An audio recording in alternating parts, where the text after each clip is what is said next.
Bismillahirrahmanirrahim. Alhamdulillahi Rabbil Alamin. Wassalatu wassalamu ala ashrafil mursalin wa imamul mujahidin wa ala alihi wa ashabihi wa man tabi'ahum bi ihsanin ila yaumiddin. தேசிய மக்கள் சக்தியின் சார்பாக பாராளுமன்ற தேர்தலுக்கு போட்டியிடுகின்ற எங்களுடைய தோழர் ராஃபிக் சார் அவர்களே, எங்களுடைய சஃபருல்லா லோயர் அவர்களே, முபாரக் லோயர் அவர்களே, ஏனைய இம்தியாஸ் சார் உட்பட இங்கே இருக்கின்ற ஏனைய சகோதரர்களே, இங்கு சமூகம் அளித்திருக்கின்ற இளைஞர்களே, சகோதரர்களே, அனைவருக்கும் அஸ்ஸலாமு அலைக்கும் வரஹ்மத்துல்லாஹி வபரகாத்துஹு. இந்த இடத்தில் நிறைய உரைகளை கேட்டு நீங்கள் களைத்து போயிருப்பீர்கள்.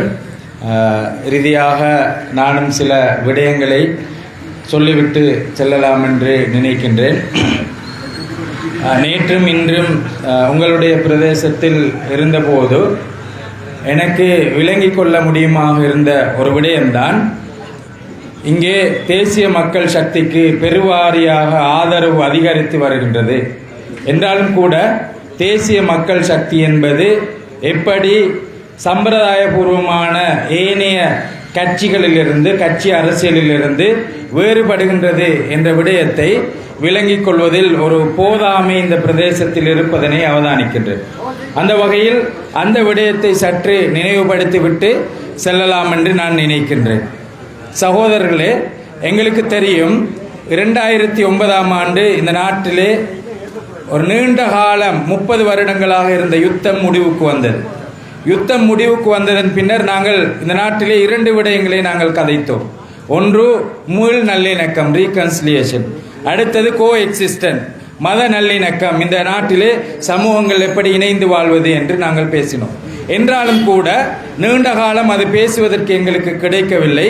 2010ஓடு இந்த நாட்டிலே ஒரு பெரிய அரசியல் மாற்றம் என்று சொல்லிக்கொண்டு அதாவது ஏற்கனவே இந்த யுத்தத்தை வென்று தந்தவரை இந்த நாட்டில் அவர் ஆயுள் முழுக்க ஜனாதிபதியாக ஆக்க வேண்டும் என்ற கோரிக்கையில் அவர் இந்த நாட்டின் ஜனாதிபதி தேர்தலுக்கு வந்தார்.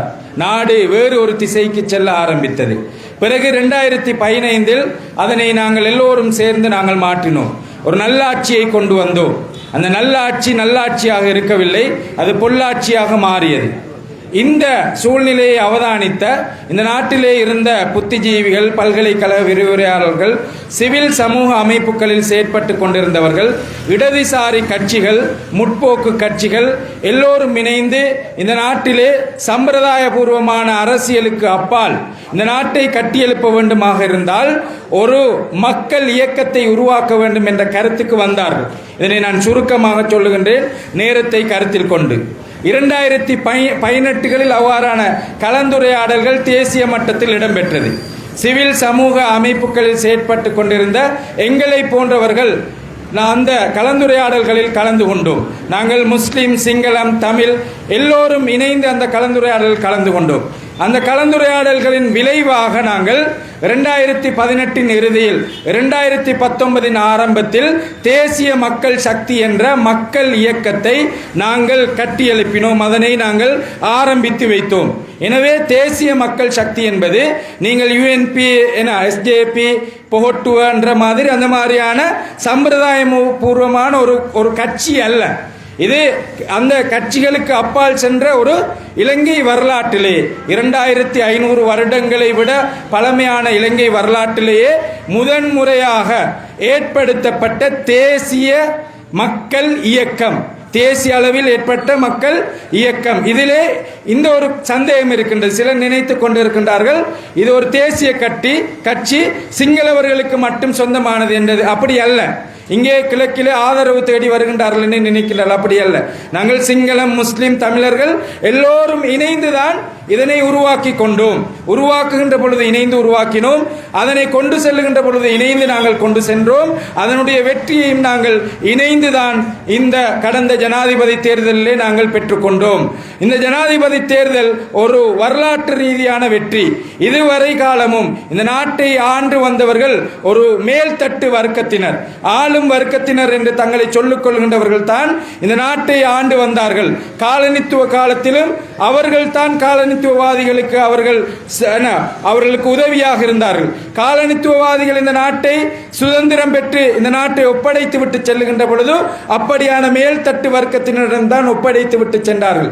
அவர்கள் தான் கடந்த செப்டம்பர் 21 வரை இந்த நாட்டை ஆண்டு கொண்டிருந்தார்கள். அவர்கள் ஆண்டதன் விளைவுதான் 3 நேரம் கூட உண்ண முடியாத 168 பேர் இந்த நாட்டிலே உருவாகின்ற அளவுக்கு 3 நேரம் சாப்பிட முடியாத ஒரு சூழ்நிலையை இந்த நாட்டிலே உருவாக்கிவிட்டு சென்றார்கள். இந்த நாட்டை வங்குரோத்து நிலைக்கு உருவாக்கிவிட்டு சென்றார்கள். இந்த நாடு வாழ முடியாதவர்கள், மனிதர்கள் வாழ முடியாதவர்களுடைய பட்டியலில் முன்னால் கொண்டு வந்து விட்டு சென்றார்கள். அப்படியான சூழ்நிலைக்கு அவர்கள் எங்களை தள்ளிவிட்டு சென்றார்கள். கடந்த செப்டம்பர் 21 நாங்கள் பெற்றுக்கொண்ட அந்த வெற்றி, அது எங்களைச் சேர்ந்த ஒருவர், மக்கள் இயக்கத்தில் இருந்து உருவான ஒருவர், மக்களுடைய துன்பங்களை, மக்களுடைய பிரச்சனைகளை அறிந்த ஒருவரை நாங்கள் ஜனாதிபதியாக நாங்கள் நியமித்திருக்கின்றோம். அதுதான் இந்த வரலாற்று முக்கியத்துவம் வாய்ந்த மாற்றம். உண்மையில் அந்த மாற்றத்தை நாங்கள் இன்னொரு பாசையில் சொல்வதாக இருந்தால், இதுவரை காலமும் இந்த நாட்டிலே இருந்த ஆட்சி இனவாத ஆட்சி, எங்களை இன ரீதியாக பிரித்து தமிழ், முஸ்லிம், சிங்களம் என்று இன ரீதியாக பிரித்து எங்களை இதுவரை காலமும் ஆண்டு வந்தார்கள். கடந்த செப்டம்பர் 21 அதற்கு நாங்கள் முற்றுப்புள்ளி வைத்திருக்கின்றோம். இனவாதம் இதற்கு மேல் இந்த நாட்டிலே அரசியல் மேடைகளிலே செல்லுபடியாக மாட்டாது என்று இந்த நாட்டிலே எங்கோ இருந்து வந்து எங்கோ இருக்கின்றவர்களுக்கெல்லாம் தான் தேசிய தலைவர் என்று தானே பிரகடனப்படுத்திக் கொள்ளுகின்ற ஒரு தானை தலைவர் அவர் சென்ற தேர்தல் காலங்களிலே பிரகடனப்படுத்தி விட்டார். இனவாதம் என்பது அவர் கொஞ்சம் முயற்சித்து பார்த்தார். இனவாதத்தை பேசி கடந்த ஜனாதிபதி தேர்தலிலே வாக்குகளை எடுக்க முடியுமா என்று கொஞ்சம் முயற்சித்து பார்த்தால் அவருக்கு அது கைகூடவில்லை.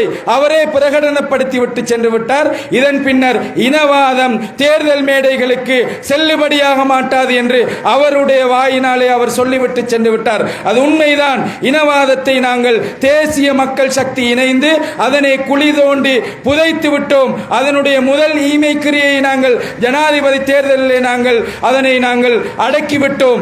ஏனென்றால் ஜனாதிபதி தேர்தல் வெற்றியினுடைய அந்த வாக்குகளை பாருங்கள். எங்களுக்கு யாழ்ப்பாணத்தில் தான் அதிக வீதத்தில் எங்களுடைய வாக்குகள் அதிகரித்திருக்கின்றது. 2000 மடங்கு எங்களுடைய வாக்குகள் தேசிய மக்கள் சக்திக்கு யாழ்ப்பாணத்தில் அதிகரித்திருக்கின்றது.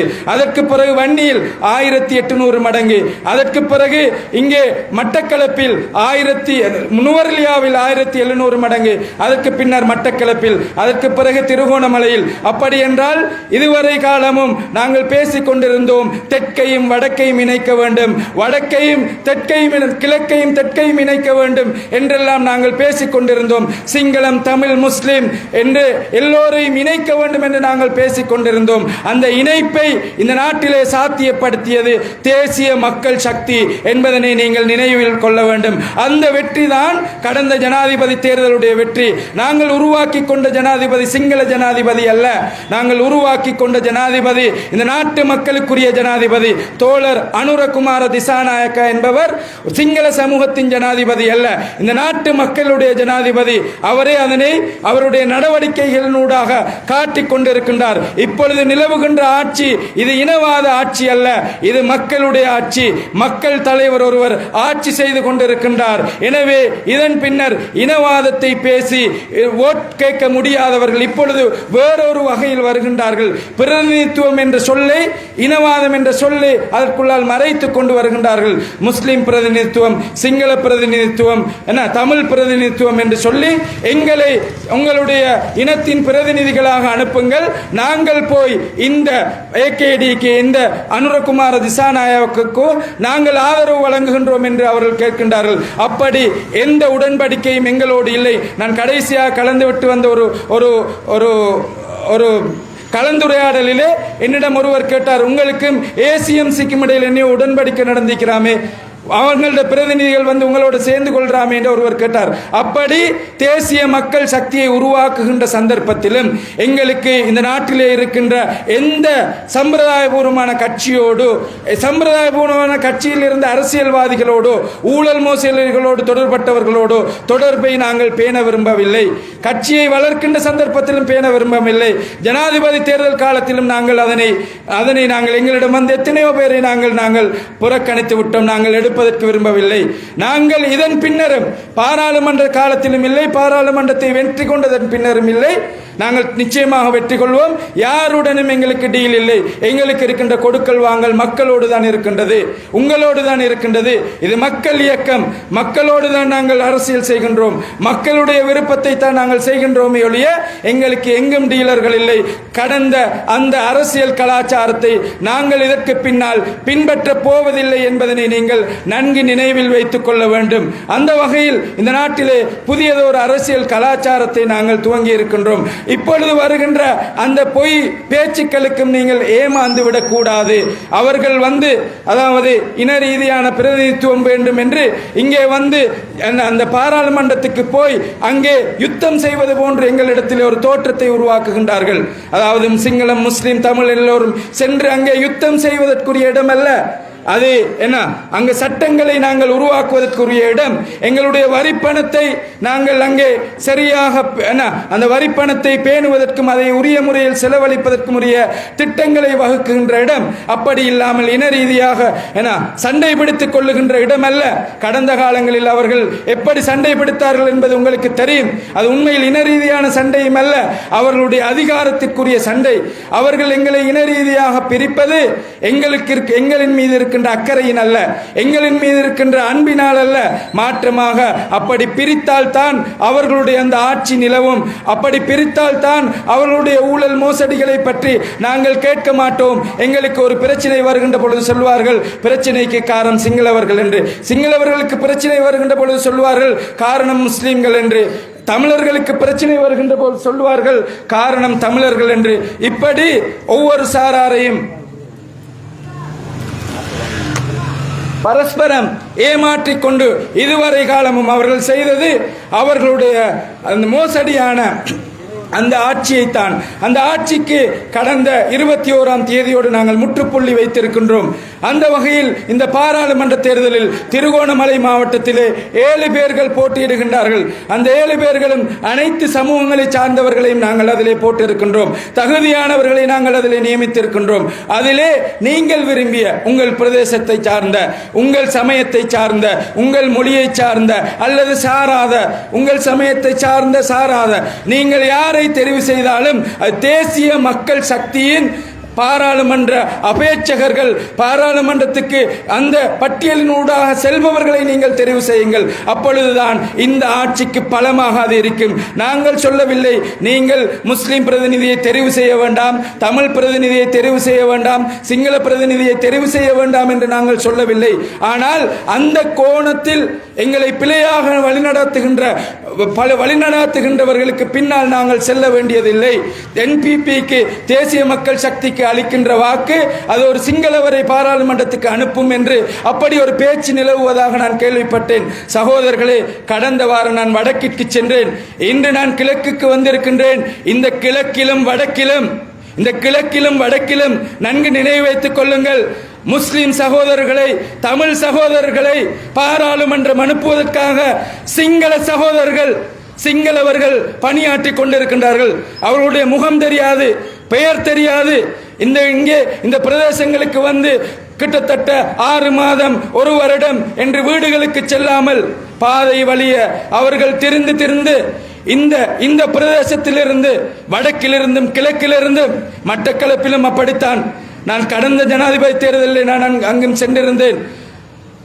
அவர்கள் போவதற்கு வாகன வசதி இல்லாமல் அவர்கள் நடந்து திரிந்து கொண்டு எங்களுடைய தெருக்களில் நடந்து திரிந்து கொண்டு முஸ்லீம் எம்பிமாரை உருவாக்குவதற்கு, தமிழ் எம்பிமாரை உருவாக்குவதற்கு இரவு பகலாக வேலை செய்கின்றார்கள். சகோதரர்களே, வெட்கக்கேடு. அப்படி இருக்கையில் நாங்கள் இனவாத ரீதியாக சிந்திப்பது, இன ரீதியாக சிந்திப்பது எவ்வளவு கேடுகட்டுத்தனம். இனவாதத்தினால் பாதிக்கப்பட்டவர்கள் சிறுபான்மையினர். இனவாதத்தினால் அதிகம் பாதிக்கப்பட்டவர்கள் இந்த நாட்டிலே இருக்கின்ற முஸ்லிம்களும் தமிழர்களும். இனவாதத்தை ஒழிப்பதற்கு முன்னுக்கு செல்ல வேண்டியவர்கள் யார்? அது நாங்கள். அதற்குரிய பச்சை கொடியை காட்ட வேண்டியவர்கள் யார்? நாங்கள். அப்படி இருக்க அரசியல் லாபத்திற்காக, வெறுமனே பதவி மோகத்திற்காக மீண்டும் இனவாதத்தை வேறு வகையில் தூண்டுகின்ற இந்த மாஜி அமைச்சர்கள், அதாவது எங்களுக்கு தெரியும், இந்த ஜனாதிபதி தேர்தலோடு நாங்கள் வீட்டுக்கு அனுப்புவதற்கு நியமித்து வைத்த இந்த அமைச்சர்கள், அந்த மந்திரிமார் வந்து வீட்டுக்கு வீடு பொய் கதைகளை பேசி திரிகின்றார்கள். அவருடைய முகத்துக்கு நேரே நீங்கள் சொல்லுங்கள், எங்களுக்கு அப்படி ஒரு பிரச்சனை இல்லை. எங்களுக்கு இருக்கின்ற பிரச்சனை, இந்த நாட்டிலே எங்களை கொலை செய்வதற்கு ஒரு சுகாதார அமைச்சர் மருந்து தயாரித்து அது வெளியே வந்ததன் பின்னர் கேன்சர் மருந்து என்று அவர் போலி மருந்து தயாரித்து அதிலே நீர் நிரப்பி அதனை கேன்சர் நோயாளிகளுக்கு அடித்து 19,000 பேரை கொலை செய்தார். அந்த கொலையாளியை காப்பாற்றுவதற்காக பாராளுமன்றத்திலே இன மத பேதமின்றி கையை உயர்த்தியவர்கள் வேண்டுமென்றால் அவர்களுடைய போட்டோக்களை எடுத்துக் கொள்ளுங்கள், பார்த்து கொள்ளுங்கள் உங்களிடம் வருகின்ற பொழுது. அப்படி கையை உயர்த்திய கொலையாளிக்கு, சோரம் போன கொலையாளியை காப்பாற்றுவதற்கு உதவிய அவர் எந்த மதத்தை சேர்ந்தவர்களாக இருந்தாலும் பரவாயில்லை, அப்படியான பிரதிநிதிகள் எங்களுக்கு தேவையில்லை. நீதியோடு நியாயத்தோடு நேர்மையோடு இருக்கின்ற, இந்த நாட்டின் வளர்ச்சியை பற்றி சிந்திக்கின்ற, இந்த நாட்டை கட்டியெழுப்புவது பற்றி சிந்திக்கின்ற, இன ஐக்கியத்தை பற்றி சிந்திக்கின்ற பிரதிநிதிகள் தான் எங்களுக்கு தேவை. இந்த நாட்டு மக்கள் கடந்த ஜனாதிபதி தேர்தலிலே சிறுபான்மை மக்கள் உட்பட ஜனாதிபதி தேர்தலிலே வாக்களித்தது கனுரகுமார தோழருக்கு மாத்திரமல்ல.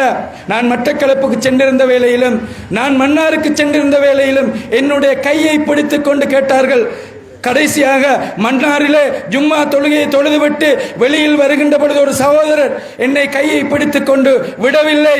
நீங்கள் சொல்ல வேண்டும், நாங்கள் எல்லோரும் பெரும் பெரும் கஷ்டத்தில் உங்களுக்கு வாக்கு தந்திருக்கின்றோம். ஜனாதிபதி தேர்தலில் பெரும் அவதானத்தோடு நாங்கள் வாக்கு தந்திருக்கின்றோம். இப்பொழுதும் உங்களுக்காக நாங்கள் வேலை செய்கின்றோம். ஆனால் நீங்கள் வென்றதன் பின்னர் இந்த மோசடிக்காரர்களை நீங்கள் இணைத்துக் கொள்ள மாட்டீர்கள் என்று எனக்கு வாக்குறுதி தர வேண்டும் என்று அவர் என்னை கையை பிடித்துக் கொண்டு கேட்டார். சகோதரர்களே, இந்த ஜனாதிபதிக்கு கொடுத்த வாக்கு என்பது இந்த முஸ்லிம் சமூகத்திலே இருக்கின்ற மோசடியான, ஊழல் நிறைந்த, மோசமான இந்த அரசியல் கலாச்சாரத்தை அவர்கள் வளர்ப்பதற்கு கை தூக்கிய, அனைத்துக்கும் கை தூக்கிய, 18க்கும் கை தூக்கி, 19க்கும் கை தூக்கி, 20க்கும் கை தூக்கி, அனைத்துக்கும் பணத்தை எடுத்துக்கொண்டு கை தூக்கிய அப்படியான மோசடி அரசியல்வாதிகளுக்கு எதிராக தந்த வாக்கு, ஜனாதிபதிக்கு கொடுத்த வாக்கு, இந்த அரசியல்வாதிகளை சுத்தப்படுத்துவதற்காகவும் கொடுத்த வாக்கு. அடுத்த சமூகங்களிலே 68 பேருக்கு மேற்பட்டவர்கள் இந்த பாராளுமன்ற தேர்தலுக்கு வரவில்லை, போய்விட்டார்கள், சுத்தப்படுத்தப்பட்டு விட்டார்கள். இப்பொழுது எங்களுடைய பொறுப்பு இருக்கின்றது. எங்களுடைய சமூகத்தை சார்ந்த அந்த ஊழல்வாதிகளையும் இந்த தேர்தலிலே நாங்கள் சுத்தப்படுத்துவோம். தமிழ் சமூகத்திலிருந்து, முஸ்லிம் சமூகத்திலிருந்து இருக்கின்றவர்கள் வெட்கக்கேடு, வெட்கமில்லாமல் அத்தனை இந்த நாட்டு மக்கள் ரோட்டிற்கு வந்து இரவு பகலாக அவர்களுக்குரிய வசதி வாய்ப்புகள் இல்லாமல் ரோட் வழியை கொண்டு வந்து போட்டு விட்டவர்கள், இந்த நாட்டு மக்களை பட்டினியை நோக்கி தள்ளியவர்கள், அவர்கள் வெட்கக்கேடின்றி இன்று வருகின்றார்கள். வாக்கு கேட்டு அவர்களுக்குரிய இறுதி முற்றுப்புள்ளியை வருகின்ற நவம்பர் 14ஆம் தேதி நாங்கள் வைப்போம். எங்களுடைய சமூகத்தையும் இந்த நாட்டோடு சேர்த்து நாங்கள் சுத்தப்படுத்துவோம். இந்த நாட்டிலே தமிழ், முஸ்லிம், சிங்களம் என்ற வேறுபாடின்றி இந்த நாட்டை கட்டியெழுப்புவதற்கு நாங்கள் அனைவரும் ஒன்றிணைவோம் என்று கூறி நான் விடைபெறுகின்றேன். நன்றி, வணக்கம், அஸ்ஸலாமு அலைக்கும்.